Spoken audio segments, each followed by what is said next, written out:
Good evening. आज solid state की class 2 है केमिस्ट्री में, ठीक है। सेकंड क्लास है आज सॉलिड स्टेट की। और देखिए, जो हमने क्वेश्चन छोड़ा था पहले उसको ही डिस्कस कर लेते हैं कि why ionic solid are hard and brittle. Ionic solid जो होता है वो हार्ड क्यों होता है और दूसरी बात ब्रिटल क्यों होता है। तो देखिए, दो अलग अलग प्रॉपर्टी आपको एक्सप्लेन करनी है। एक तो बताना है वो हार्ड क्यों होता है, दूसरा बताना है वो ब्रिटल क्यों होता है, मतलब चटकता क्यों है ना। चटक जाएगा, क्यों चटकेगा उसके बारे में आपको बताना है। तो देखिए, हार्ड तो कोई चीज़ कब होती है जब स्ट्रॉन्ग बॉन्ड हो, और आयनिक सॉलिड में स्ट्रॉन्ग आयनिक बॉन्ड होता है, इसकी वजह से ये हार्ड होता है, ठीक है। Strong intermolecular force of attraction होगी इनके बीच में, इसलिए जिस इंटरमॉलिक्यूलर फोर्स ऑफ अट्रैक्शन को हम आयनिक बॉन्ड बोल रहे हैं इसकी वजह से ये हार्ड होगा। बात करते हैं ब्रिटल क्यों होगा, ठीक है। आपको बोला था मैंने, देख लेना समझ लेना क्यों होगा। तो ब्रिटल, देखो ब्रिटलनेस इस चीज़ पे डिपेंड करेगी कि ज्योमेट्री कैसी है, ज्योमेट्री ऑफ क्रिस्टल सॉलिड कैसी है, ठीक है। ज्योमेट्री का एक और नाम बोल सकते हैं अलाइनमेंट। अलाइनमेंट मतलब कि किसके बाद क्या आ रहा है, ठीक है। Alignment, direction, alignment of cation and अनायन, ठीक है। तो आयनिक सॉलिड ब्रिटल क्यों होता है, तो उसके पीछे दो कारण हैं। एक तो उसकी ज्योमेट्री, जो उसका क्रिस्टल होगा उसकी ज्योमेट्री, और दूसरी बात है अलाइनमेंट ऑफ कटायन एंड अनायन। ये मेजर या डायरेक्ट कॉज है, ठीक है। इसका एक और कॉज होता है इनडायरेक्ट, वो यही है strong ionic force of attraction. Strong ionic force of attraction, इसकी वजह से ये ब्रिटल हो जाता है। अब वो मैं आपके ऊपर लीव कर रहा हूँ, आप खुद ही डॉट्स कनेक्ट करिए, समझिए कि इन तीनों से इसके ब्रिटलनेस में क्या फ़र्क पड़ेगा। ऑल आंसर्स आर वेलकम, है ना, मुझसे वेरीफाई करा लेना, ठीक है। चलिए, आज के हम मेन टॉपिक में आते हैं, जो क्या है, अब हम कोई भी बात अमरफस की करेंगे ही नहीं, अब सारी बातें क्रिस्टलाइन की होगी। तो देखिए, अब हम बातें क्या करने वाले हैं। तो सबसे पहले हम क्रिस्टल के बारे में बात करते हैं। क्रिस्टल क्या होता है, क्रिस्टल। तो क्रिस्टल क्या होता है आप लोगों को भी पता है। देखिए, क्रिस्टल बन जाता है, ऐसे बहुत सारे क्यूब्स होते हैं, उनको ज्वाइन करेंगे तो हम पे क्या बनता है, क्रिस्टल बनता है। ऐसे क्यूब्स को ज्वाइन करते रहेंगे तो हम पे क्या बनता है, क्रिस्टल बनता है। ज्वाइन करते रहेंगे क्रिस्टल बनेगा।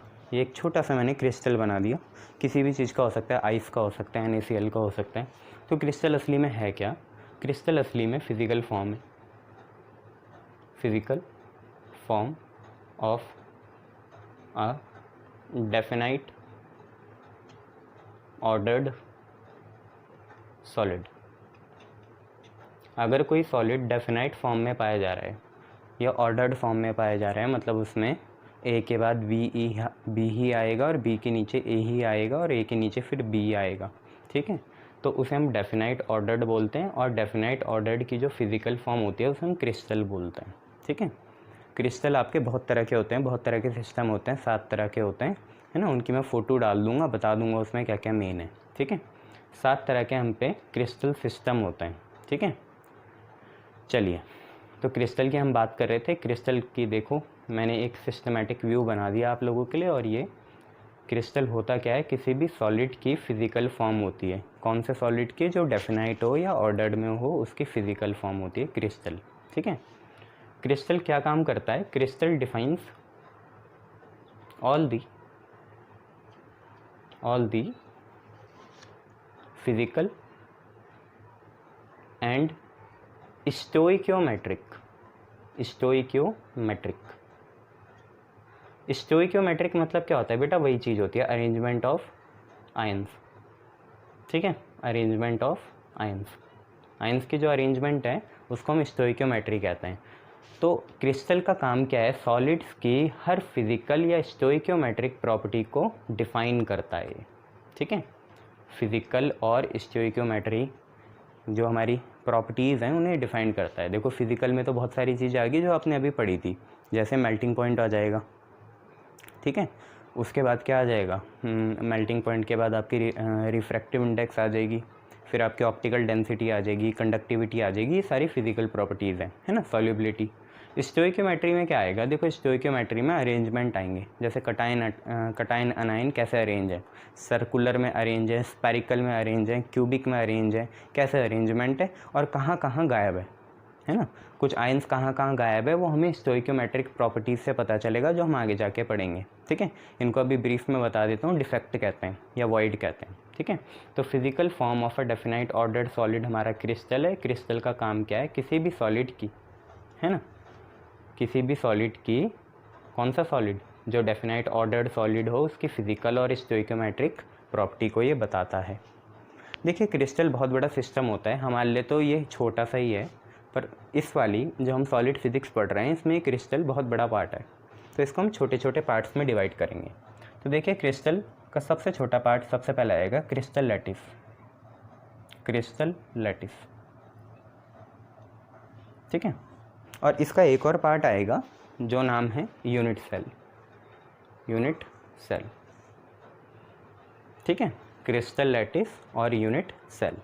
जरा मैं आपको समझाता हूँ। जैसे क्रिस्टल है, ये आपको दिख रहा है, इसको ज़रा अपने ही मन में मैग्नीफाई करके देखो कितना, जितना ये वाइट बोर्ड है, जितना ये हमारे वाइट बोर्ड की शीट लगा रखी है मैंने, उतना ही इस क्रिस्टल को मैग्नीफाई करके देखो, मतलब यहाँ से लेकर यहाँ तक, along its length, along its breath, पूरा का पूरा आप इसे एक्सपेंड करो।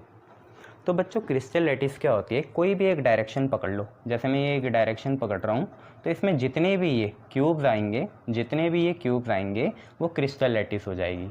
जैसे ये भी एक तरह की क्रिस्टल लैटिस है, जो यहाँ से लेकर शुरू हुई थी, यहाँ तक गई और आगे भी जाएगी। अगर मैं यहाँ से भी शुरू करता हूँ तो ऐसे शुरू होकर आगे तक जाएगी और ऊपर निकल जाएगी। अगर मैं यहाँ से शुरू करता हूँ तो ऐसे जाएगी और आगे निकल जाएगी। अगर मैं ऐसे भी शुरू करता हूँ तो ऐसे जाएगी और आगे निकल जाएगी। तो व्हाट इज़ क्रिस्टल लैटिस, अगर मैं इसके टर्म्स में बोलूँ तो टेकिंग एनी लेंथ, ब्रेथ या height, taking any length, breadth या height of a crystal, we get crystal lattice. मतलब अगर हम क्रिस्टल की किसी भी लेंथ, ब्रेथ और हाइट में चलेंगे, लेंथ, ब्रेथ और हाइट में चलेंगे, है ना। ये तो 2D फिगर है, 3D फिगर में देखना, लेंथ, ब्रेथ और हाइट, ठीक है। तो अगर हम किसी क्रिस्टल की लेंथ, ब्रेथ और हाइट में गए तो जिस डायरेक्शन में हम जा रहे हैं और जो प्रॉपर्टी हमें डायरेक्शन में जाते हुए मिलेगी उसको हम बोलते हैं क्रिस्टल लैटिस, ठीक है। यूनिट सेल क्या है, अब ज़रा समझते हैं यूनिट सेल क्या है। तो जब आप क्रिस्टल लैटिस के अलॉन्ग जाओगे ऐसे, तो आपको ये क्यूब्स मिलेंगे, छोटे छोटे ये जो क्यूब्स हैं, है ना, ये क्रिस्टल लैटिस के आप अलॉन्ग जाओगे तो ये जो छोटे छोटे क्यूब्स मिलेंगे आपको, जो मिल के क्या बना रहे हैं, क्रिस्टल लैटिस बना रहे हैं, उसे हम बोलते हैं यूनिट सेल। क्या बोलते हैं, यूनिट सेल, ठीक है। तो क्रिस्टल लैटिस तो आपको समझ में आ गई क्या है, एक पर्टिकुलर लेंथ के अलॉन्ग हम जाएँ तो हमें बहुत सारी कुछ चीज़ें मिलती हैं, है ना, और जहाँ तक वो चलती रहेंगी वहाँ तक वो क्रिस्टल लैटिस कहलाएंगी। वो जो छोटी छोटी हमें चीज़ें मिल रही हैं उसका नाम क्या है, उसका नाम है यूनिट सेल, ठीक है। तो यूनिट सेल क्या है, unit cell is a simplest unit of, unit या part of crystal lattice, unit या पार्ट ऑफ क्रिस्टल लैटिस। जो हमारी क्रिस्टल लैटिस है, ठीक है, उसका सबसे छोटा जो पार्ट है, ये जो आपको क्यूबिक सा दिख रहा है, ये जो पार्ट है, इसे ही हम क्या बोलते हैं, यूनिट सेल बोलते हैं, ठीक है। ये जो छोटा सा पार्ट है इसे ही हम क्या बोलते हैं, यूनिट सेल बोलते हैं। अब देखिए क्रिस्टल लैटिस को मैं यहाँ पे सिंबॉलिकली रिप्रेजेंट कर देता हूँ। देखिए मैं ऐसे क्यूब से रिप्रेजेंट कर रहा हूँ, ऐसे, ठीक है। आपको तो स्क्वायर ही दिख रहे होंगे, पर थोड़ा इसकी विद भार को है ना, तो ये क्यूब ही है, ठीक है, क्यूब ही है ऐसे।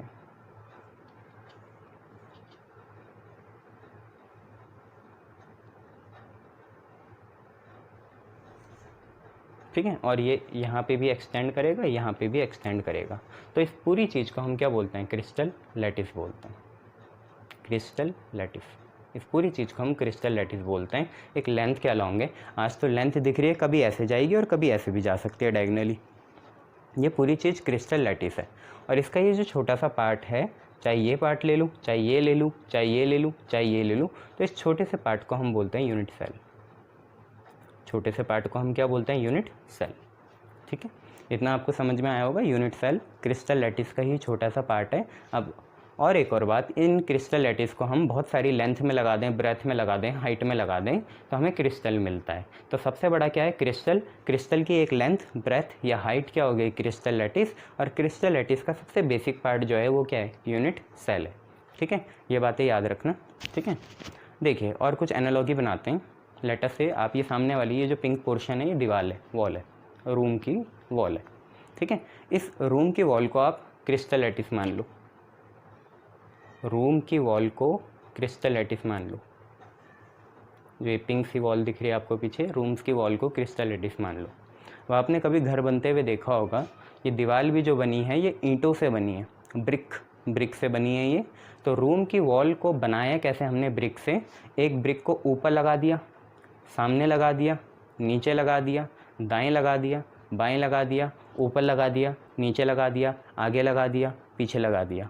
मतलब जितनी भी पॉसिबल डायरेक्शन है, अगर हम उसमें ईंटें या ब्रिक्स जोड़ते जाएं तो हमें वॉल मिलेगी। सेम यही बात है, यूनिट सेल को आप हर पॉसिबल डायरेक्शन में अगर प्रोड्यूस करते जाओगे, रिपीट करते जाओगे, तो आपको क्या मिलेगी? क्रिस्टल लैटिस मिलेगी। और ऐसी क्रिस्टल लैटिस को जोड़ के, जैसे एक क्रिस्टल लैटिस ये लगा दी, ये जो दीवार है, एक यहाँ है, एक पीछे होगी, एक सामने है और एक इधर है, ये सारा मिलके एक हमारा रूम बना। और रूम को हम क्या बोलते हैं? क्रिस्टल बोलते हैं। तो ये हमारा रूम क्या हुआ? क्रिस्टल हुआ। रूम की एक दीवार क्या हुई? Crystal lattice. और ईंट जो हैं, ब्रिक, वो आपकी क्या हुई? यूनिट सेल हुई। ठीक है, तो यूनिट सेल की एक और डेफिनेशन आप लोग बोल सकते हो यहीं से, it is the simplest unit which when repeated या प्रोड्यूस, जिसको अगर हम रिपीट करें या प्रोड्यूस करें इन ऑल पॉसिबल डायरेक्शन, सारी पॉसिबल डायरेक्शन में, तो हमें मिलेगी क्या? दीवार मिलेगी, जिसको हम क्या बोलते हैं? Crystal lattice. और ऐसी 4 दीवार लगा दी, एक फर्श लगा दिया और एक ऊपर सीलिंग लगा दी, तो आपको रूम मिलेगा। और वो रूम क्या है? क्रिस्टल है। ठीक है, टू गिव क्रिस्टल लैटिस। ये आपको समझ में आया होगा। शायद आप सिमिलरिटी बना पाएँ। दीवार आपकी क्या है? क्रिस्टल लैटिस है। ईंट आपकी क्या है? यूनिट सेल है। और ऐसी 4 दीवारें, ऊपर सीलिंग, नीचे फर्श, इनको अगर आप जोड़ोगे तो आपको रूम मिलेगा। वो रूम क्या आपका? क्रिस्टल है। ठीक है, तो आपको ये सारी एनालॉजी समझ में आई हो। चलिए आगे बढ़ते हैं। चलिए देखिए, क्रिस्टल लैटिस की भी एक स्टैंडर्ड डेफिनेशन लिख लेते हैं। क्रिस्टल लैटिस क्या है? देखिए, क्रिस्टल लैटिस का काम क्या है वो मैं आपको बता देता हूँ। जैसे मैंने यहाँ पे एक ये बड़ा सा एक क्यूब बनाया, ये एक क्यूब बनाया। ठीक है, अब देखिए इस क्यूब में ना अंदर ही अंदर छोटे छोटे क्यूब्स हैं, ऐसे ये फिर यहाँ पे भी होंगे एक क्यूब, ऐसे, फिर यहाँ पे भी होगा एक क्यूब, ऐसे।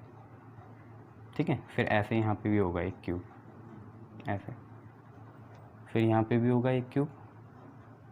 ठीक है, ऐसे ऐसे यहाँ पे भी होगा एक क्यूब, ये, और यहाँ पे भी होगा एक क्यूब, ये।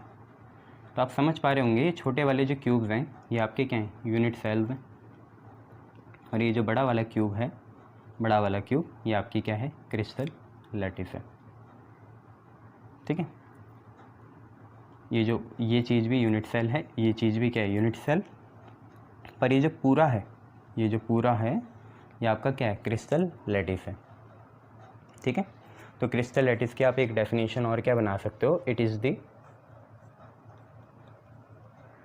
3 डायमेंशनल फ्रेमवर्क ढांचा है एक तरह का।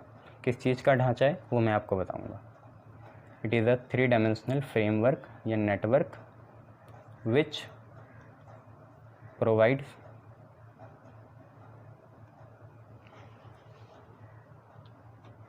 स्पेस टू एटम्स, मॉलिक्यूल या आयंस ऑफ अ क्रिस्टल,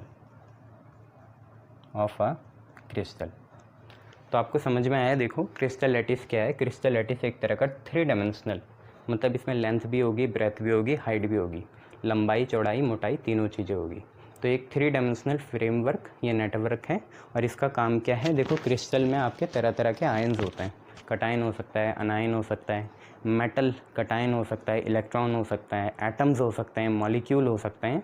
तो क्रिस्टल लैटिस का काम क्या है, ये जो आयन्स हैं, एटम्स हैं, मॉलिक्यूल हैं, इनको हमें एक जगह क्या करना है, संभाल के रखना है। एक जगह हमें इन्हें सिचुएटेड करना है, ठीक है। तो इन्हें कुछ ढांचा या कुछ इन्हें सपोर्ट करने वाला चाहिए ना। ये हवा में ऐसे तो नहीं लटके रह सकते, इन्हें सपोर्ट के लिए कुछ चाहिए, है ना। ये जो एटम मॉलिक्यूल आयन है जो मिलके क्रिस्टल को डिफाइन करते हैं, इन्हें संभालने के लिए, एक पर्टिकुलर डायरेक्शन में रखने के लिए कुछ बैलेंस तो होना चाहिए, कुछ उन्हें सपोर्ट तो करना चाहिए। वही सपोर्ट कौन प्रोवाइड करता है, वही नेटवर्क या वही फ्रेमवर्क कौन प्रोवाइड करता है, क्रिस्टल लैटिस करती है, ठीक है। बड़े स्केल में एटम मॉलिक्यूल आयन को जो जगह है या जो सिचुएशन है या जो फ्रेमवर्क है ना, कि उसे उसी स्पेस में कन्फाइंड रहना है, वो कौन प्रोवाइड कराता है, क्रिस्टल लैटिस। बड़े स्केल में और छोटे स्केल में कौन, यूनिट सेल। तो आपको ये समझ में आ जाना चाहिए, ठीक है, ये चीज़ है।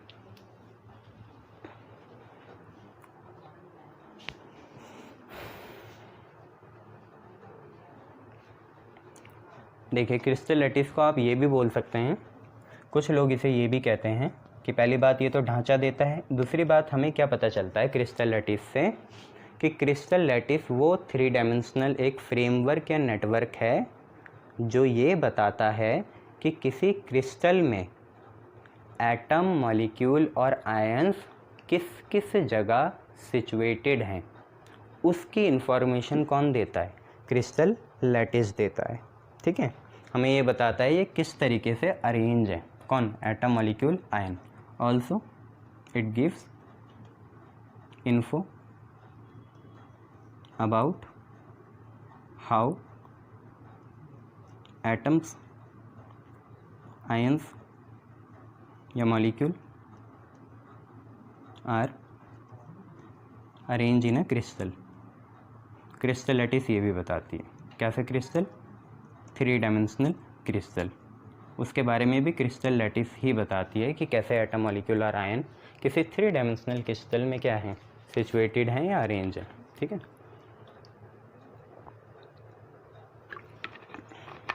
नोट कर लीजिए।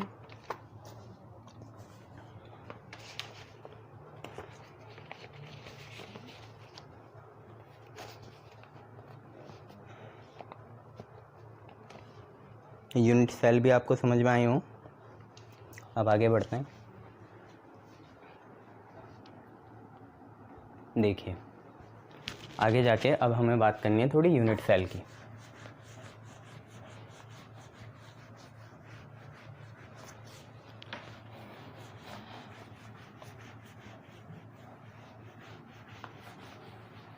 अब हमें बात करनी है यूनिट सेल की।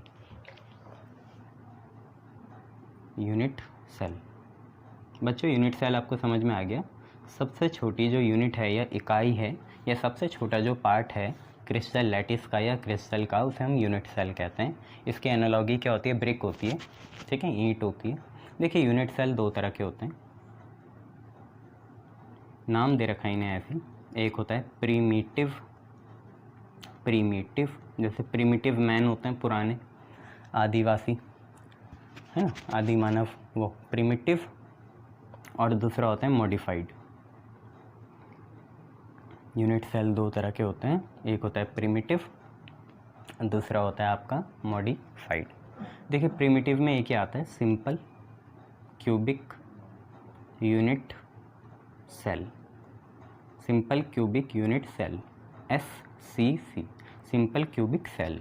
ठीक है, इसमें आपके देखिए 3 आते हैं।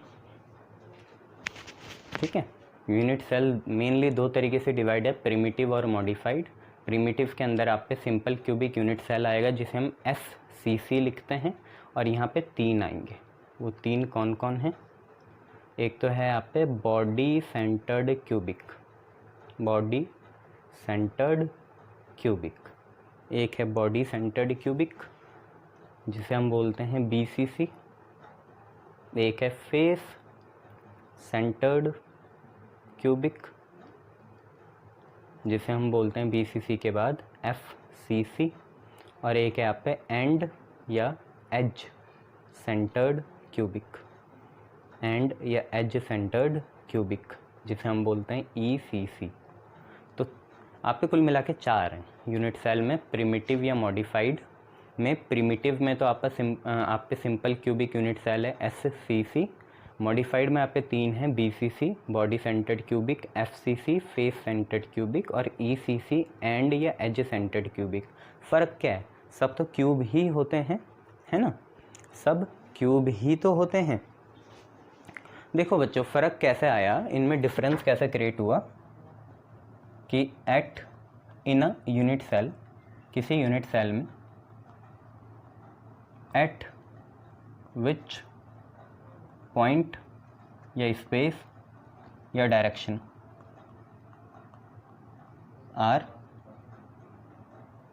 कौन चीज़ें, 3 चीज़ें, या तो एटम्स या मॉलिक्यूल या आयंस, एटम मॉलिक्यूल या आयंस सिचुएटेड। ये 4 केसेस राइज क्यों हुए? क्योंकि जो एटम मॉलिक्यूल आयन हैं वो क्यूबिक यूनिट सेल जो है यहाँ पे, क्यूब वाला यूनिट सेल, उसमें अलग अलग पोजीशन में हो सकते हैं, अलग अलग वो स्पेस ऑक्यूपाई कर सकते हैं, अलग अलग वो डायरेक्शन में हो सकते हैं, इसलिए ये 4 केसेस अराइज हो गए। ठीक है, अब जरा हम समझेंगे कि क्या केसेस हैं और कैसे हैं। ठीक है, क्या केसेस हैं और कैसे हैं। ठीक है, देखिए ये डेमोन्स्ट्रेशन के लिए है। देखिए ये क्यूब तो नहीं है परफेक्ट, पर आप समझ जाना इसे कि कैसे है ये। देखिए मैं एक यूनिट सेल बनाता हूँ, यहाँ पे एक यूनिट सेल बनाया जाएगा।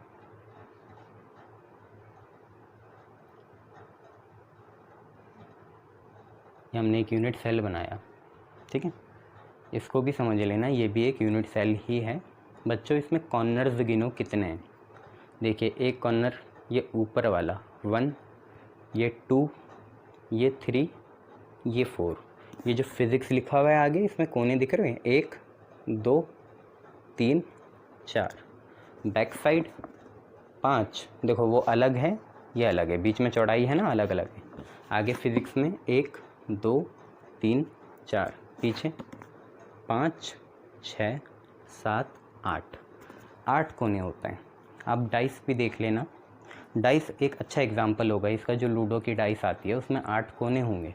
ठीक है, 8 कोने, एक जिसे आप छू के पॉइंटेड होते हैं, जो 1 2 3 4 5 6 7 8।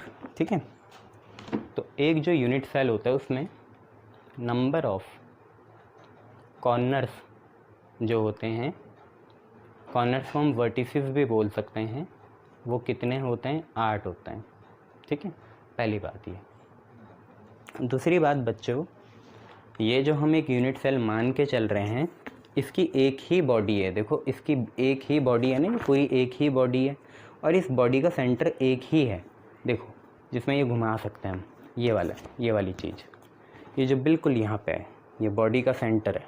सिर्फ एक ही बॉडी का सेंटर होगा, एक ही होगा, ये कॉर्नर्स के जैसे 2 नहीं है, एक ही बॉडी का सेंटर है। सेंटर इनके, इन दोनों के, ये जो चीज़ है इनके बीच में कहीं होगा, तो बॉडी सेंटर एक ही है, बॉडी सेंटर आपका एक ही है। तीसरी चीज़, फेसेस कितने हैं? भाई आपको भी पता है, जैसे लूडो की गोटी होती है, उसके एक फेस में 1 होता है लिखा हुआ, एक डॉट होता है, दूसरे फेस में 2 डॉट होते हैं, तीसरे फेस में 3 होते हैं, चौथे में 4 होते हैं, पाँचवें में 5 होते हैं और छठे में 6 होते हैं। तो कुल मिला के 6 फेसेस हैं। देखिए एक आपके सामने होगा वीडियो के, देखो एक पहला, ये देखो ये दूसरा, ये देखो ये तीसरा, ये देखो ये चौथा, ये देखो ये पांचवा, ये देखो ये छठा, ये छठा है। दोबारा देखो ये पहला, ये दूसरा और तीसरा और चौथा और पांचवा और छठा, 6 फेसेस हैं। फेसेस 6 हैं। अब बच्चों एजेस की बात करेंगे तो एजेस का मैं डेमोन्स्ट्रेशन नहीं दे पाऊँगा। एजेस 12 होती हैं, 12 एजेस होंगी। देखिए एजेस क्या होती हैं। एजेस जनरली डायगनली निकलती है ना। थोड़ा सा एक्सप्लेन कर देता हूँ। एजेस जो होती है डायगनली निकलती है, मतलब इस कॉर्नर से इस कॉर्नर की पहली, फिर दूसरी, ठीक है, फिर तीसरी, फिर चौथी, फिर यहाँ पे पाँचवीं, छठी, 7, 8, 9, 10, 11, 12। मतलब हमें कॉर्नर्स में जाना है। जैसे एक ये, 2 ये, 3 ये, 4 ये, 5 ये, 6 ये। तो 6 तो सामने दिख रही हैं आपको ऐसे, 6 बैक साइड होगी पीछे, है ना। तो 6 और 6 कितनी होगी, 12। तो 12 एजेस हैं। एजेस क्या होती हैं, अपोजिट कॉर्नर्स को ज्वाइन करने वाली लाइन एजेस होती हैं। तो आपको पता चला एक यूनिट सेल में नंबर ऑफ कॉर्नर्स कितने हैं, 8, बॉडी सेंटर कितना है, 1, फेसेस कितने हैं, 6 और एजेस कितने हैं, 12। ये आपको याद रखना है, ठीक है। चलिए अब देखिए मैं आपको कुछ चीज़ें बताता हूँ। यहीं पे आपको ये पता चल गया कॉर्नर्स 8 हैं, बॉडी सेंटर 1 है, फेसेस 6 हैं, एजेस 12 हैं। हम बात कर रहे हैं यूनिट सेल की, यूनिट सेल की। और यूनिट सेल में अब हम देखते हैं कंट्रीब्यूशन। सबसे पहली चीज़ contribution of corners, contribution of corners, corners का कैसा कंट्रीब्यूशन होगा। और आप यूनिट सेल में मॉडिफिकेशन हर बार बनाओगे बच्चों, ठीक है। एक बार नहीं बनाओगे, 4 बार बनाओगे, 5 बार बनाओगे। तो कंट्रीब्यूशन ऑफ कॉर्नर्स। तो बच्चों देखो कॉर्नर्स का ऐसा हिसाब है, मैं आपको बताता हूँ। कॉर्नर्स में अगर कोई एटम आएगा ना स्पेस के लिए, रहने के लिए, तो बस ऐसे रह सकता है, या ऐसे रह सकता है, ऐसे रह सकता है, ऐसे रह सकता है। तो सिर्फ इसका यहाँ से अगर हम देखें, केमिस्ट ने भी हमें बोला, तो सिर्फ इसका 1/8 पार्ट अंदर है और 7/8 पार्ट बाहर है। ऐसे यहाँ पे भी 1/8 पार्ट अंदर होगा, 7/8 पार्ट बाहर होगा। ऐसे यहाँ पे भी 1/8 पार्ट यूनिट सेल के अंदर है, उसने ऑक्यूपाई करा है, बाकी वो 7/8 पार्ट को ऑक्यूपाई नहीं कर पाया। ऐसे यहाँ पे भी वो सिर्फ 1/8 पार्ट को ऑक्यूपाई कर पाया और 7/8 पार्ट को ऑक्यूपाई नहीं कर पाया, ठीक है। ये एक वैसी बातें हैं जिसे टेबल आपको याद करने पड़ेंगे, ठीक है। जितना हो पाए मैं आपको प्रैक्टिकली एक्सप्लेन कर दूंगा इसे। तो कंट्रीब्यूशन ऑफ कॉर्नर, तो एक कॉर्नर कोई सा भी एक कॉर्नर, लेट अस से ये ए है ना, एक कॉर्नर ए में सिर्फ 1/8 पार्ट आ पा रहा है किसका, एटम का। एक कॉर्नर जो है वो एटम का कितना पार्ट ऑक्यूपाई कर पा रहा है, 1/8, ठीक है। और ऐसे 8 कॉर्नर्स हैं। देखिए कितने कॉर्नर्स हैं, हमने पिछली बार पढ़ा था 8 हैं। 1, 2, 3, 4, 5, 6, 7 और ये 8 कॉर्नर्स हैं। वो आप खुद ही देखिए, अगर एक कॉर्नर का कंट्रीब्यूशन 1/8 है, 2 का कितना होगा, 2/8, 3 का कितना होगा, 3/8, 4 का कितना होगा, 4/8। ऐसी 8 हैं तो 8 का कितना होगा, 8 × 1/8। दोबारा बताता हूँ, एक कॉर्नर का कितना है, 1/8, 2 का कितना होगा, 2/8, 5 का कितना होगा, 5/8, 6 का कितना होगा, 6/8। ऐसी 8 का कितना होगा, 8 × 1/8। 8 से 8 कैंसिल, कितना आया, 1 आया। तो कुल मिला के अगर हम 8 कोनों का कंट्रीब्यूशन देखें तो एक ही आ रहा है ना। इसका मतलब आप ये भी समझ सकते हो 2-3 बातें कि 8 कॉर्नर्स एक ही एटम को ऑक्यूपाई कर रहे हैं, मैं ये कहना चाह रहा था, 8 कॉर्नर्स एक ही एटम को ऑक्यूपाई कर पा रहे हैं। आप खुद ही देखिए, हर कोने में एक एटम का 1/8 पार्ट है, ठीक है। तो 1/8 पार्ट यहाँ आ गया, मान लो एक ही एटम है, उसका 1/8 पार्ट यहाँ आ गया, देन सेकंड 1/8 पार्ट यहाँ आएगा, देन थर्ड 1/8 पार्ट यहाँ आएगा, देन फोर्थ 1/8 पार्ट यहाँ, फिफ्थ 1/8 पार्ट यहाँ, सिक्स्थ 1/8 पार्ट यहाँ, 7 1/8 पार्ट यहाँ और 8 1/8 पार्ट यहाँ। तो इसका मतलब 8 कोनों का टोटल कंट्रीब्यूशन, 8 कोनों का टोटल कंट्रीब्यूशन उतना ही है कि जितना यूनिट सेल तब करे जब वो पूरे एक एटम को ऑक्यूपाई कर ले। मतलब 8 कोने एक तरफ, वो उतने ही हैं जितना यूनिट सेल एक बीच में एटम डाल दे ना, तो उतना ही आएगा। क्योंकि बीच में भी टोटल कितना है, पूरी तरीके से आ जाएगा बीच वाला, तो उसका पूरा पार्ट आ जाएगा, बीच वाला जो बॉडी वाला है उसमें पूरा पार्ट आ जाएगा, मतलब उसका पूरी 1 आएगी, पूरी तरीके से 1 आएगी।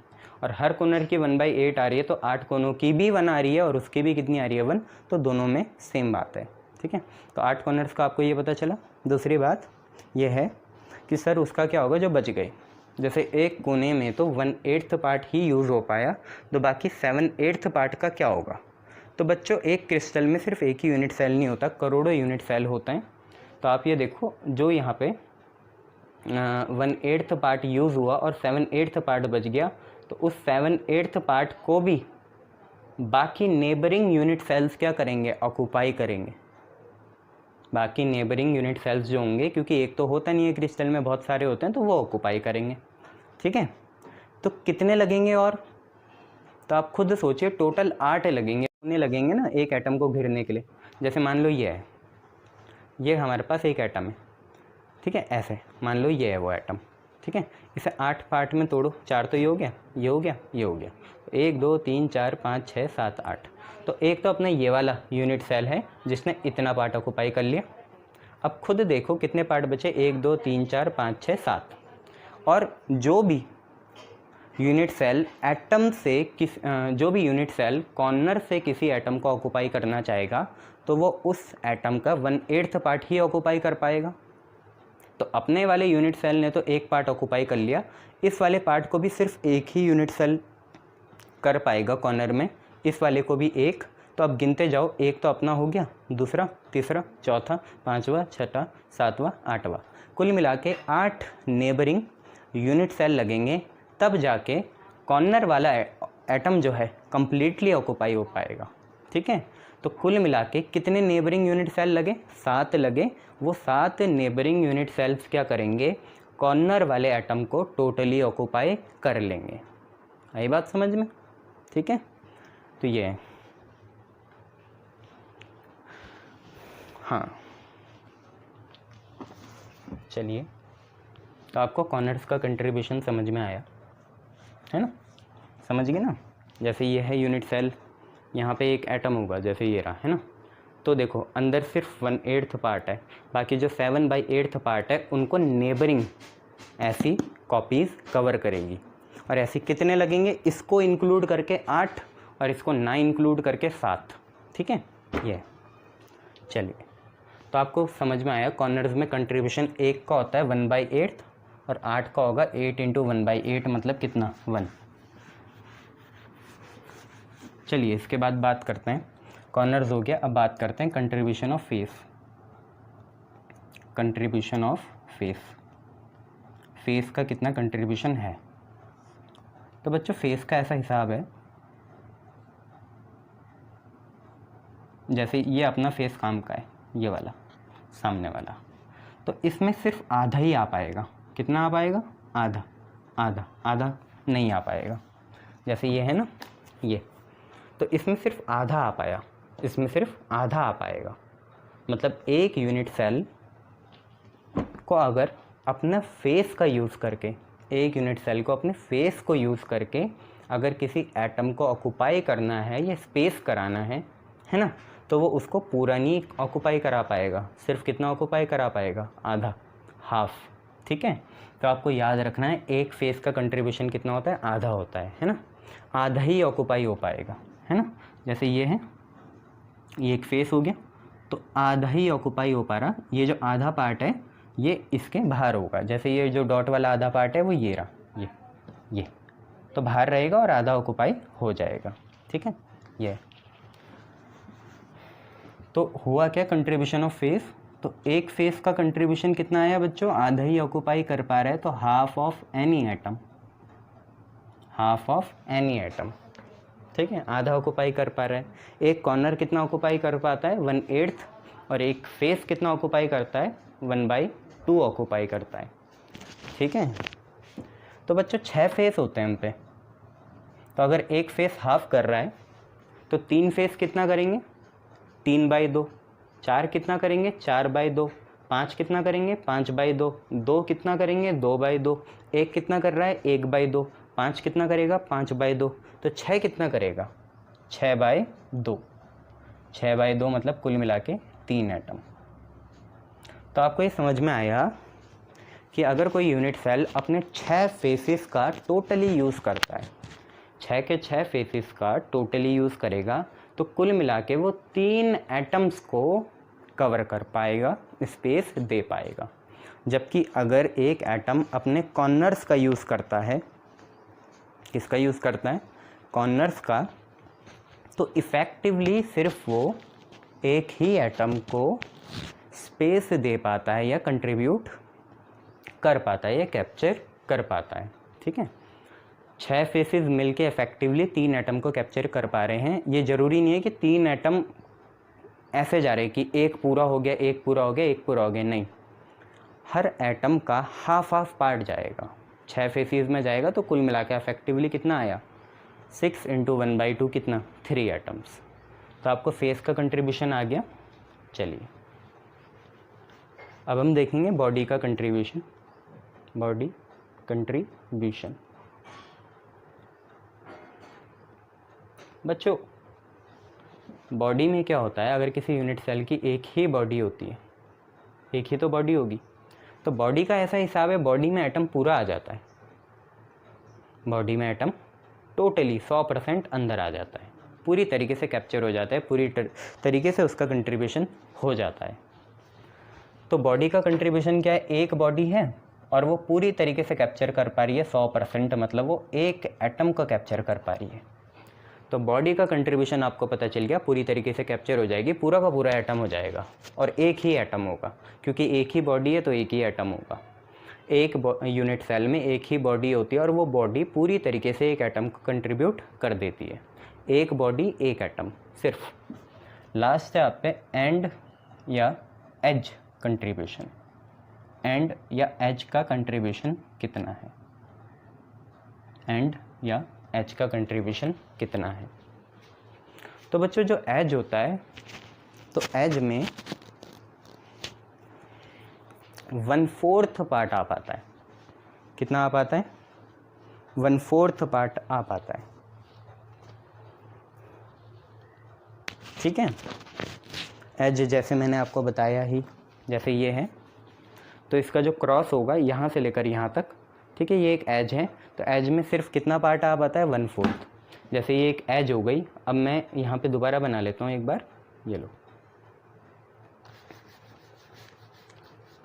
जैसे ये हो गया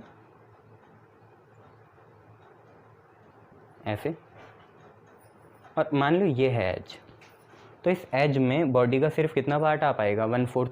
ठीक है, तो 1/4 जैसे एक पाई के जैसे हो गया, ये जैसे ये होता है ना, तो चौथा पार्ट ये हो गया ना पाई के जैसा, ये तो सिर्फ 1/4 पार्ट आ पाता है। इसे ठीक से बनाते हैं, ऐसा सिर्फ 1/4 पार्ट आ पाता है।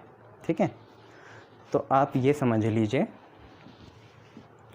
कि एक एज में एटम का 1/4 पार्ट आ पाता है। और आपको मैंने बताया था 12 एजेस होती हैं, 1 2 3 4 5 6 7 8 और फिर पीछे 9 10 और नीचे की 11 12। ठीक है, ये जो नीचे की है एक पीछे, और ये जो नीचे है बेस ना 11 12, या आप ऐसे समझो आगे की 6 और पीछे की 6। तो 12 एजेस का कंट्रीब्यूशन कितना होगा बच्चों, अभी हम यही देख रहे थे, एक एज का 1/4 है तो 12 का कितना हुआ, 12 × 1/4 कितना, 3 एटम्स। तो एजेस भी कुल मिला के इफेक्टिवली कितने एटम को कैप्चर कर लेती है, 3 एटम्स को कर लेती है कैप्चर। ठीक है, ये याद रखना बातें। ओके, तो हमें सारी बातें पता चली। तो हमें ये पता चला यूनिट सेल में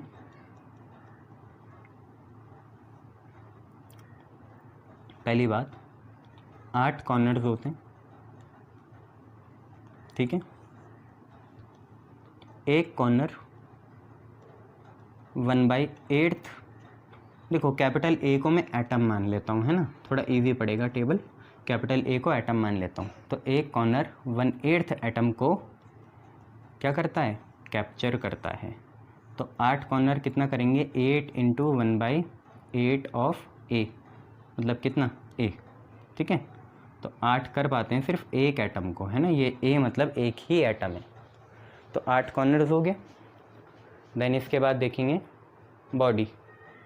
तो एक बॉडी होती है और बॉडी पूरे के पूरे एटम को कैप्चर कर लेती है, तो एक बॉडी है और एक ही एटम होगा। ठीक है, यूनिट सेल में उसके बाद क्या आते हैं, फेस आते हैं। तो 6 फेसेस हैं। एक फेस आधा एटम ऑक्युपाई कर पाता है, मतलब ए का आधा, ए एटम है। तो 6 फेस कितना ऑक्युपाई कर पाएंगे, 6 × a/2। ठीक है, 6 × a/2 मतलब 3 एटम्स। और आखिरी चीज़ 12 एजेस होते हैं या एंड्स होते हैं। एक एज का कंट्रीब्यूशन 1/4 है ऑफ द एटम। ठीक है, तो 12 एजेस का कितना हुआ, 12 एजेस का हुआ आपका 12 × 1/4 कितना, a/4 कितना, 3 एटम। तो ये अब सम अप कर लेना आप लोग, टेबल ठीक से बना लेना। ठीक है, ये चीज़ है।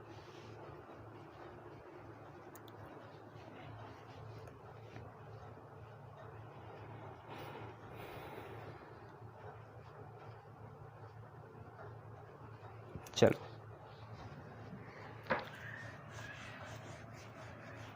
बच्चों, अब हम एक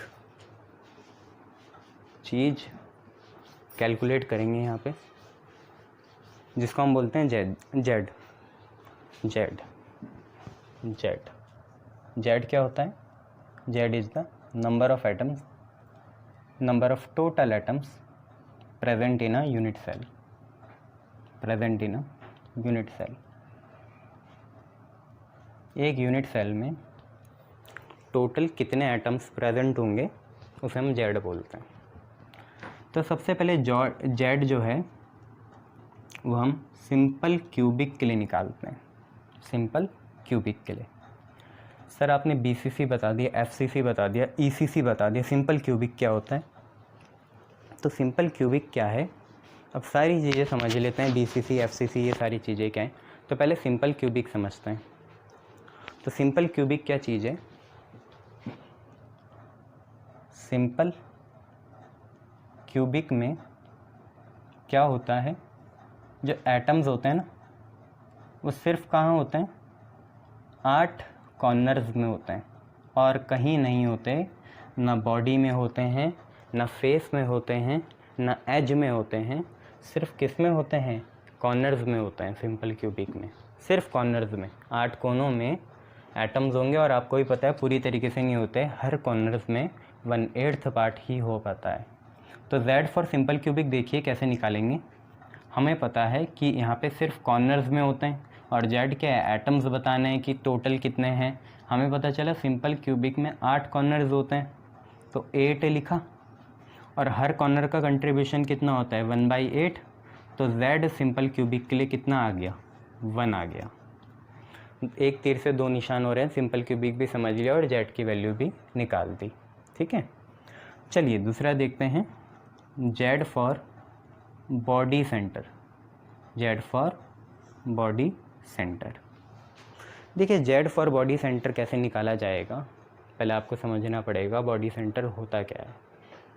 बॉडी सेंटर, तो बॉडी सेंटर में जो एटम्स होते हैं वो कहाँ कहाँ होते हैं। एक तो सबसे पहली बात 8 कोनों में हर जगह होंगे, कोनों से हम कभी नहीं हटाएंगे, चाहे BCC करें चाहे FCC करें, आज के बाद कॉर्नर्स में होगा ही। ओके, तो मैं बात कर रहा था हमें जेड अब निकालना है बॉडी सेंटर में, ठीक है। तो बॉडी सेंटर में कैसे निकलेगा, तो देखिए बॉडी सेंटर मतलब क्या है, आज के बाद हमें 8 कोनों में तो हमेशा रखना ही है, ऊपर सिर्फ 8 कोनों में रखा, यहाँ पे 8 कोनों के साथ एक बॉडी सेंटर में भी रखेंगे, तभी इसका नाम क्या पड़ा, बॉडी सेंटर पड़ा, ठीक है। तो बॉडी सेंटर मतलब क्या है, 8 कॉर्नर्स के साथ किस में रखना है, एक बॉडी के सेंटर में भी रखना है, ठीक है, ये चीज़ है। तो जेड देखिए कैसे निकलता है, इसे अभी मिटा देते हैं। बॉडी सेंटर में कॉर्नर्स में भी रखेंगे और बॉडी में भी रखेंगे। कॉर्नर्स कुल मिला के कितने होते हैं, 8 होते हैं, और हर कॉर्नर्स का कंट्रीब्यूशन कितना है, 1/8 है, और बॉडी टोटली ऑक्यूपाई करती है तो कितना होता है, 1। देखिए यहाँ से 8 से 8 कैंसिल होगा, 1 + 1 कितना आएगा, 2 आएगा। मतलब बॉडी सेंटर में जेड की वैल्यू कितनी होती है, 2 होती है। चलिए, तो आपने जेड देख लिया किसके लिए, सिंपल क्यूबिक के लिए और बॉडी सेंटर के लिए। अब हम जेड कितने के लिए देखेंगे, तो अब हम जेड देखेंगे किसके लिए, जेड देखेंगे अब face centred cubic. Face centred cubic, ये आपका तीसरा हो जाएगा, फेस सेंटर्ड क्यूबिक। तो फेस सेंटर्ड क्यूबिक मतलब क्या हुआ, फेस सेंटर्ड क्यूबिक मतलब ये है कि भाई जो एटम्स हैं आप पे, वो 8 कोनों को तो हमेशा ही करेंगे ऑक्यूपाई, पर यहाँ पे खास क्या है, वो 6 फेसेस में भी होंगे। 8 कॉर्नर्स के साथ कहाँ होंगे, 6 फेसेस में भी होंगे, ठीक है। तो जेड FCC के लिए निकाला जाएगा, ठीक है, फटाफट निकाल लो।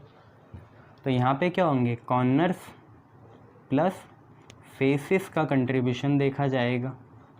देखिए कॉर्नर्स होते हैं 8 और हर कॉर्नर का कंट्रीब्यूशन होता है 1/8, और फेसेस होते हैं 6 और हर फेस का कंट्रीब्यूशन कितना होता है, हाफ होता है। आपको पता है ना, फेस में आधा ही जा पाता है। तो कॉर्नर्स का कंट्रीब्यूशन आया 8 × 1/8 और फेसेस का कंट्रीब्यूशन आया 6 × 1/2। देखिए यहाँ से 1 आया, यहाँ से 3 आया, तो 1 + 3 मतलब कुल मिला के आपका फेस का कितना हो गया, 4 हो गया, ठीक है। देखिए अब चौथी चीज़ देखेंगे। चौथी चीज़ आप पे क्या है, जेड फॉर एज सेंटर्ड या एंड सेंटर्ड क्यूबिक, ये चीज़ हम देखेंगे अब। तो अगर हम देखें एंड सेंटर में क्या होगा, देखिए ऊपर के जैसे ही होगा, 8 कोनों में होगा और 12 एजेस में होगा। एंड सेंटर्ड या एज सेंटर्ड भी आप इसे कह सकते हैं। तो यहाँ पे जो एटम्स होंगे वो कहाँ कहाँ होंगे, एक तो 8 कॉर्नर्स में तो होने ही हैं, और साथ में 12 एजेस में भी होंगे। 8 कॉर्नर्स के साथ 12 एजेस में होंगे। तो अगर हम टोटल देखें, इसे तो बक्से में बंद करेंगे, तो हमारा क्या है यहाँ पे, कॉर्नर्स प्लस क्या, एजेस, कॉर्नर्स प्लस एजेस। देखिए कॉर्नर्स का कंट्रीब्यूशन आया 8 × 1/8, ठीक है, 8 कोने और 1/8 हर कोने का कंट्रीब्यूशन। एजेस होते हैं 12 और हर एज का कंट्रीब्यूशन होता है 1/4। तो यहाँ से आएगा 1, यहाँ से आएगा 3, 3 + 1 कितना, 4। तो एंड सेंटर के लिए जेड की वैल्यू कितनी है, 4 है, ठीक है। एंड सेंटर्ड के लिए जेड की वैल्यू कितनी है, 4 है, ओके। चलिए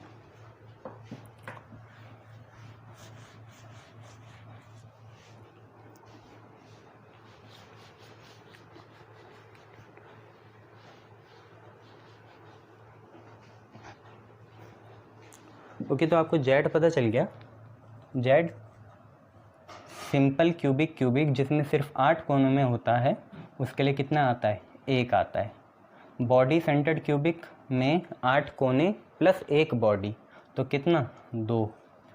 फेस सेंटर्ड क्यूबिक में 8 कोनों का 1 और 6 फेसेस का 3, तो 4। एज सेंटर्ड क्यूबिक या एंड सेंटर क्यूबिक में 8 कोनों का 1 और 12 एजिस का 12 इंटू 1/4 तो 3। तो 3 और 1 यहाँ पे भी कितना 4 आया। तो सिंपल क्यूबिक में 1, BCC में 2, FCC में 4 और ECC में 4 हो गया। ठीक है, ये याद रखना बातें। चलिए इसका शॉर्टकट देखते हैं जेड का। Shortcut for Z, Z short में कैसे निकल सकता है। तो जेड आप लिखोगे number of atoms in corners, है ना।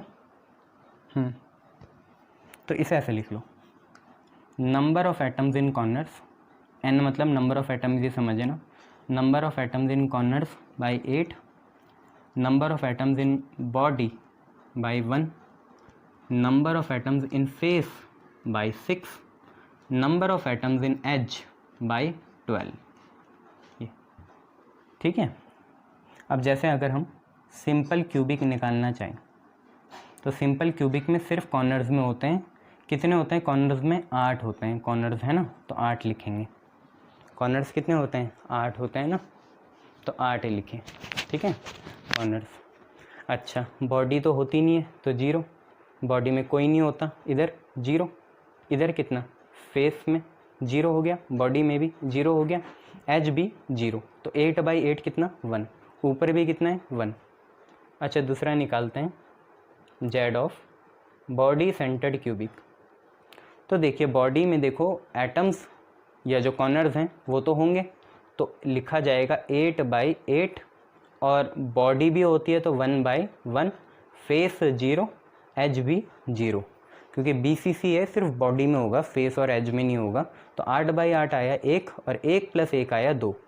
ठीक है, ऐसे अगर हम यहाँ तीसरा करें तो तीसरा हम निकालना चाहेंगे face centred cubic, face centred cubic. ठीक है, ये 2 ही आएगा हर समय, फेस के लिए 2 होना चाहिए शायद, बॉडी के लिए 1। फेस सेंटर्ड 8/8 ये, और 6 × 1/2, नहीं यहाँ मेरे हिसाब से 2 होना चाहिए शायद। देखेंगे अभी। BCC FCC फेस एज 12,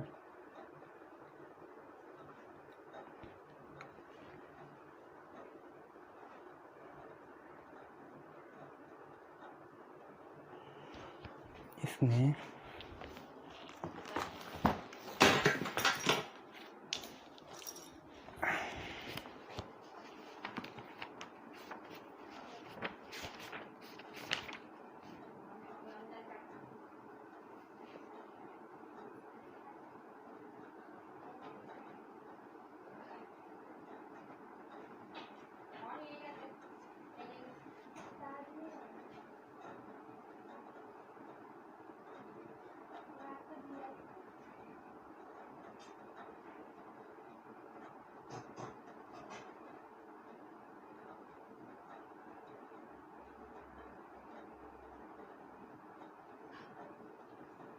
इसे चेक करना पड़ेगा, ये गलत लग रहा है मुझे। शॉर्टकट जेड के लिए फेसेस ऑफ क्यूब 6/6, 1 8/8, 1, हमें तो 4 चाहिए।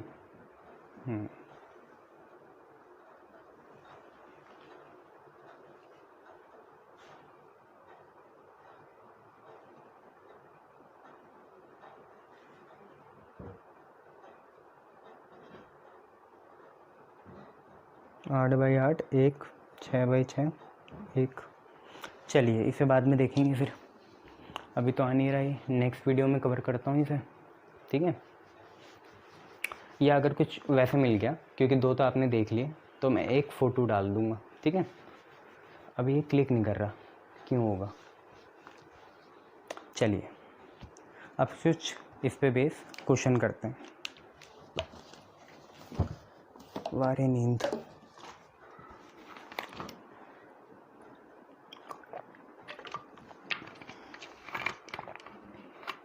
देखिए कुछ क्वेश्चंस करते हैं इस पे बेस।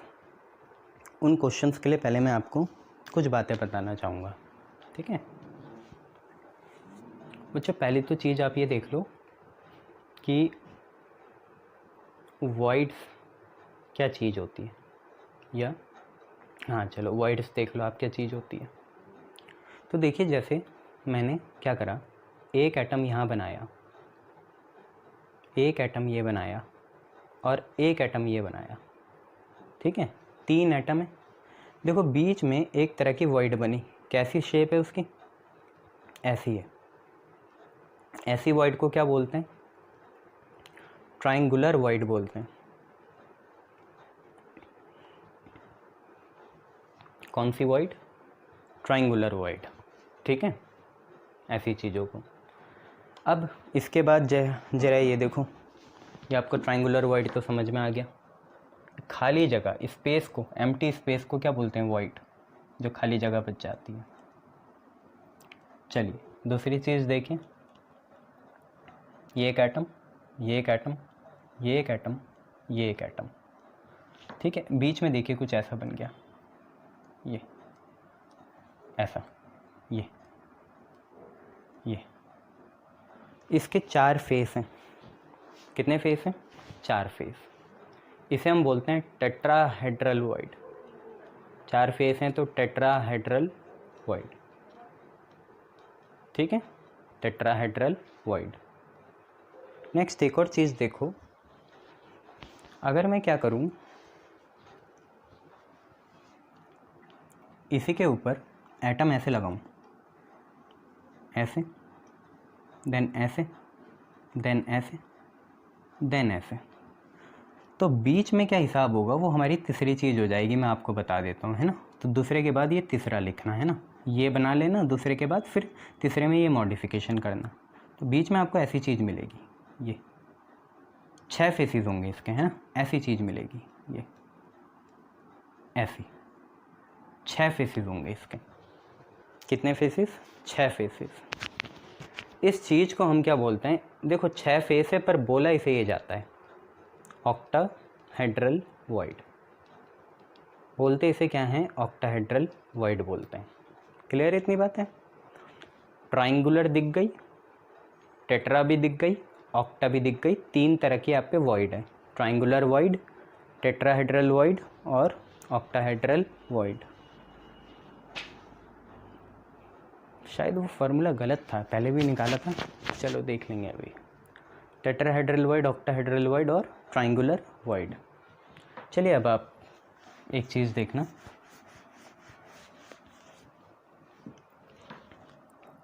एक क्रिस्टल लैटिस 2 तरह की चीज़ों से बनती है। वो 2 तरह की चीज़ें क्या होती हैं, मतलब 2 तरह की चीज़ें दिखती हैं उसमें, लैटिस में क्या क्या। एक तो देखो आपने देख लिया वॉइड, ठीक है। वॉइड क्या होता है, एम्प्टी स्पेस, एम्प्टी स्पेस, ठीक है, वॉइड होता है आपका।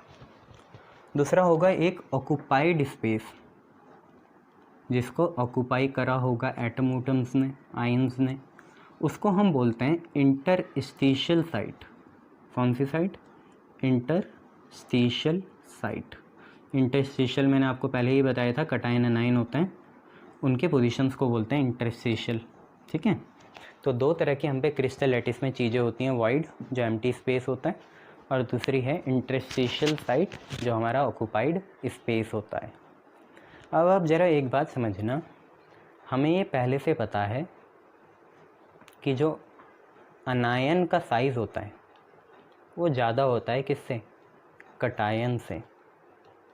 दूसरी बात आप मुझे ये बताओ, साइज़ मतलब रेडियस है ना, रेडियस ऑफ अनायन ग्रेटर देन होगा कटायन। दूसरी बात मुझे ये बताओ, जैसे मैंने ये चीज़ बनाई थी, है ना, तो इसमें वॉइड बड़ी है या ये जो स्पेस है, ये जो गोले हैं क्या बड़े हैं। तो हमेशा ऑब्वियसली आपका आंसर होगा इंटरस्टिशियल साइट हमेशा किससे ज़्यादा होती है, वॉइड से, इन दी वॉल्यूम। वॉल्यूम में इंटरस्टिशियल साइट क्या होती है, ज़्यादा होती है वॉइड से। और अनायन को भी क्या चाहिए, ज़्यादा जगह चाहिए। अनायन का साइज़ क्या होता है, बड़ा होता है, इसलिए उसे जगह भी कैसी चाहिए, बहुत बड़ी चाहिए। तो आप मुझे बताओ अनायन कहाँ रहना चाहेगा, वॉइड में जो कि कम है स्पेस में, या इंटरस्टिशियल साइट में जो कि बहुत ज़्यादा है स्पेस में। इंटरस्टिशियल साइट को भी ऑक्यूपाई ये दोनों ही करते हैं। मेजरली वैसे अनायन करेगा, क्योंकि अनायन को क्या चाहिए, बड़ी जगह चाहिए, जो कि उसे कहाँ मिलेगी, इंटरस्टिशियल साइट में मिलेगी, इंटरस्टिशियल साइट। और जनरली कटायंस कहाँ होते हैं, वॉइड में होते हैं, क्योंकि इन वॉइड में क्या होता है, कम स्पेस मिलता है, और कटायन को भी क्या चाहिए, कम स्पेस चाहिए। वॉइड का एक और नाम होता है क्या, वॉइड का एक और नाम होगा आपका यहीं पे, वॉइड का कोई और नाम भी होता है एक और, क्या बोलते हैं उसे, हाँ चलो अभी के लिए आप इसे वैकेंसी भी बोल लो, है ना, आगे वैसे इनके बीच में डिफरेंस होगा, पर अभी के लिए वॉइड्स को आप वैकेंसी भी बोल लो, और अनायन को आप इंटरस्टिशियल साइट बोल लो, मतलब अनायन आपके इंटरस्टिशियल साइट में जाएंगे। अच्छा, इसके बाद इंटरस्टिशियल साइट कितने तरह की होती है, तो इंटरस्टिशियल साइट बहुत तरह की होती है, जो आपने अभी पढ़ी, क्या क्या, सिंपल क्यूबिक सेल, और क्या पढ़ी, FCC फेस सेंटर्ड और एज सेंटर्ड क्यूबिक और बॉडी सेंटर्ड क्यूबिक, ये इंटरस्टिशियल साइट हो गई। एक और होती है, वो कौन सी होती है, वही हमें यहाँ लिख लेता हूँ, एक को हम बोलते हैं cubic close packing, cubic close packing, cubic close packing, CCP, ठीक है। मैं आपको फ़ोटो सेंड करूँगा, उसमें देखना क्यूबिक क्लोज पैकिंग दिखती कैसे है। एक और होती है hexagonal close packing, cubic close packing, और दूसरी होती है हेक्सागोनल क्लोज पैकिंग। पैकिंग मतलब आपको ये बताएंगे कि एटम्स कैसे अरेंज हैं। अगर क्यूब में अरेंज है जैसे यूनिट सेल में तो क्यूबिक क्लोज, और जैसे अभी हमने हेक्सागोनल बनाया था ना ऐसा, उसके टर्म्स में अरेंज हो ऐसे ऐसे, तो उसे बोलते हैं हम हेक्सागोनल क्लोज पैकिंग, ठीक है। ये सारी चीज़ें हैं बच्चों, अभी के लिए आप ये मान के चलना। और एक और होती है, पर वो इसमें ही आ जाएगी ECC में, उसे हम बोलते हैं and close packing. And close packing मतलब एजेस में पैकिंग हो, तो उसे बोलते हैं and close packing.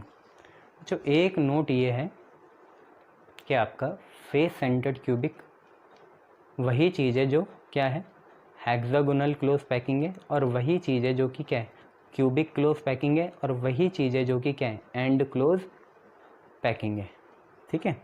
And close packing है ECC, है ना, जो भी चीज़ है। तो FCC, HCP, CCP और ECC हम इंटर कन्वर्टिबली यूज़ कर सकते हैं, इसमें कोई बुरी बात नहीं है, ठीक है। चलिए उसके बाद देखिए आपका नोट क्या है।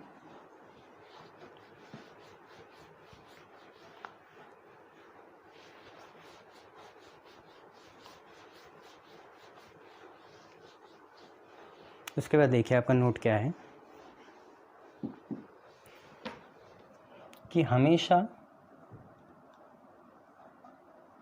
टेट्राहेड्रल जो वाइड होगी, टेट्राहेड्रल जो वाइड होगी वो दुगनी होगी एज़ कंपैरिजन टू ऑक्टा, जबकि ऑक्टा नाम में बड़ा है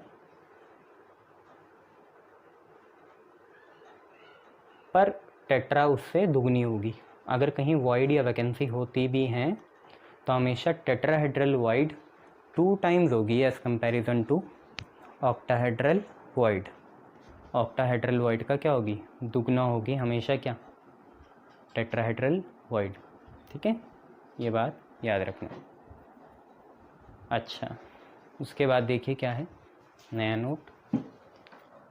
नया नोट ये है कि ऑलवेज जो भी क्वेश्चन आएंगे अभी जो मैं कराऊंगा उसमें अनायंस को आप X लेना, पहले तो आइडेंटिफाई करना पड़ेगा कौन कटायन है कौन अनायन है। तो जो वॉइड्स में जाएंगे वो कौन होंगे, अभी हमने पता करा कटायन, और जो पैकिंग में जाएंगे, चाहे क्यूबिक क्लोज पैकिंग हो, चाहे हेक्सागोनल क्लोज पैकिंग हो, चाहे एंड क्लोज पैकिंग हो, BCC हो, FCC हो, उसमें कौन जाएंगे? अनायन जाएंगे। अनायंस को आप X मानना हमेशा। और दूसरी बात, जितने अनायंस होते हैं ना उतनी ही ऑक्टाहेड्रल वॉइड भी होती हैं। मतलब अगर किसी क्रिस्टल में, ये देखा गया है, डेटा ड्रिवन है, कि अगर किसी क्रिस्टल में 100 अनायन है तो उसमें 100 ऑक्टाहेड्रल वॉइड होंगी। अगर किसी अनायंस में 1000, अगर किसी क्रिस्टल में 1000 अनायंस हैं तो उसमें ऑक्टाहेड्रल वॉइड भी क्या होगी? 1000 ही होगी। और आप ये भी बता सकते हो फिर टेट्रा कितनी होगी? 1000 × 2 कितना? 2000 होगी। ठीक है, तो अनायंस और ऑक्टाहेड्रल वॉइड आपकी सेम आ गई। तो अगर अनायंस X हैं तो ऑक्टाहेड्रल वॉइड भी आपकी कितनी होगी? X होगी। और बच्चों टेट्राहेड्रल वॉइड कितनी हो जाएगी? फिर 2X हो जाएगी। अनायंस आपके X हो जाएंगे, ऑक्टाहेड्रल वॉइड भी आपकी X हो जाएगी, और टेट्राहेड्रल वॉइड आपकी कितनी हो जाएगी? 2X हो जाएगी। ठीक है, उसके बाद हम कंडीशंस देख लेंगे कैसी है। ठीक है, ये चीज़ें।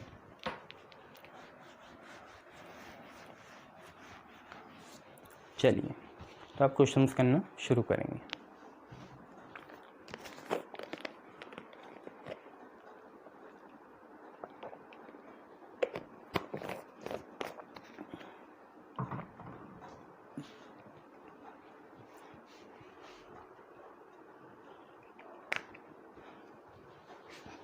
तो आज 5-6 क्वेश्चन ही कराऊंगा आपको, बाकी हम बाद में करेंगे। तो देखिए, क्वेश्चन नंबर 1 है, in a compound formed by 2 atoms A and B, उसमें A ऑक्यूपाई करता है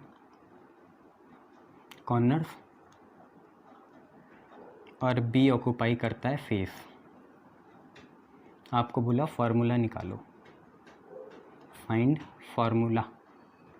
क्वेश्चन क्या है कि एक कंपाउंड है जो 2 एटम से मिलके बना, A और B है ना, उसमें A कॉर्नर्स ऑक्यूपाई कर रहे हैं और B क्या ऑक्यूपाई कर रहे हैं? फेस। तो आपको यहीं से फार्मूला निकालना है। तो बच्चों देखो इसमें कैसे निकलेगा। देखिए, आप A का कंट्रीब्यूशन निकाल लीजिए बस। तो A का कंट्रीब्यूशन कितना है आप ध्यान से देखिए। A कहाँ है? कॉर्नर्स में। और जब तक बोला ना जाए तो सारे ही कॉर्नर्स हैं, तो 8 कॉर्नर्स होते हैं और कॉर्नर्स में एटम्स का कंट्रीब्यूशन आता है 1/8। तो 8 × 1/8 मतलब 1 आ गया। और B आपका कहाँ है? B आपका फेस में। कुल मिला के 6 फेस होते हैं और हर फेस का कंट्रीब्यूशन आता है 1/2। तो ये आपका आ गया 3। अब क्रॉस मल्टीप्लाई मत करना बच्चों, सीधा ऐसे लिखो, A के नीचे 1 और B के नीचे 3, A के नीचे 1 और B के नीचे 3, B के नीचे 3, A के नीचे 1, ये आपका आंसर हो जाएगा। ठीक है, 1 आपको लगाना है नहीं लगाना है वो आपकी मर्जी है। तो A1 B3 इसका आंसर हो जाएगा। ठीक है, एक और क्वेश्चन देखिए।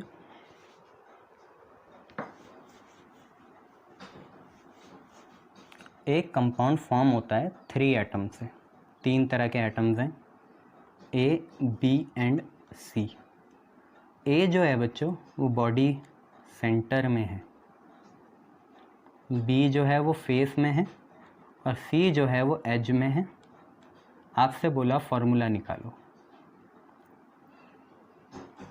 A आपका बॉडी सेंटर में है, B आपका फेस में है, C आपका एज में है। आपसे बोला फार्मूला निकालो। तो बस फिर वही कंट्रीब्यूशन देखेंगे। देखो A है बॉडी में, बॉडी एक ही होती है तो 1 × 1 कितना आया? 1। B है फेस में, फेस होते हैं 6 और हर फेस का कंट्रीब्यूशन 1/2, तो यहाँ पे आ गया 3।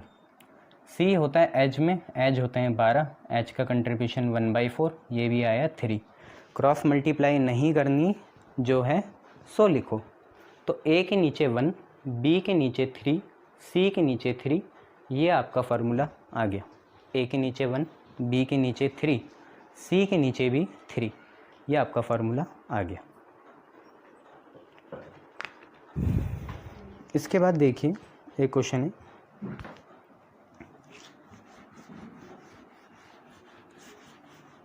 है, एक सॉलिड है, उसका स्ट्रक्चर है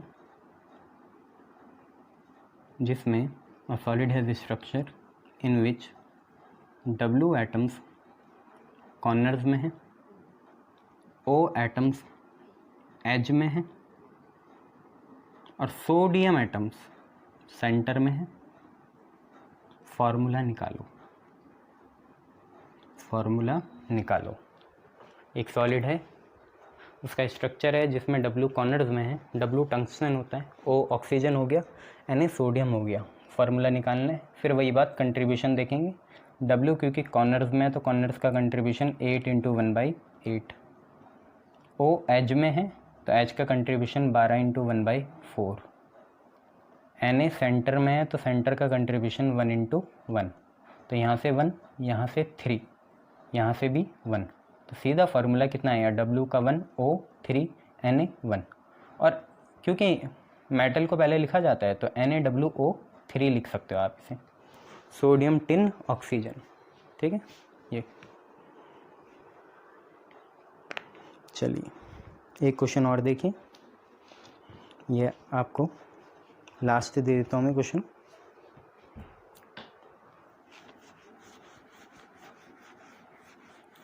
और फीस का मैंने मैसेज भेज ही दिया था आप लोगों को, देख लेना। व्हाट्सएप में मैंने अकाउंट डिटेल भी दी है, उसको देख लेना। और 20 अप्रैल तक जमा करा देना सब, ठीक है। 20 अप्रैल तक हमें मोटिवेशन मिलती है ऐसे, ठीक है। 20 अप्रैल तक फीस, ठीक है। और अकाउंट्स की इन्फॉर्मेशन जो है जिसमें फ़ीस जमा करानी है तो मैंने व्हाट्सएप में आपके मैसेज कर दिए, ठीक है। बाकी इन्फो के लिए आप कॉल कर सकते हैं मुझे, कॉल तो नहीं मैसेज ही करना, ठीक है। चलो आज का लास्ट क्वेश्चन, अच्छा क्वेश्चन। एक कंपाउंड है जो फॉर्म्ड है by 2 atoms X and Y। देखिए X है आपका कॉर्नर्स में और Y है आपका फेस में। अब नई बात क्या हुई, इफ़ 2 एटम्स ऑफ X के 2 atoms and 3 atoms of Y are missing, ये गायब है, तो अब बताओ आप फार्मूला कितना होगा। तो बच्चों ये क्वेश्चन दिखने में बहुत आसान है, करने में भी आसान है। करना कैसे है कि आप पे 2 एटम्स हैं X और Y। X आपके कॉर्नर्स में है, Y आपके फेस में है। X के 2 एटम और Y के 3 एटम गायब हैं, तो फार्मूला निकालो।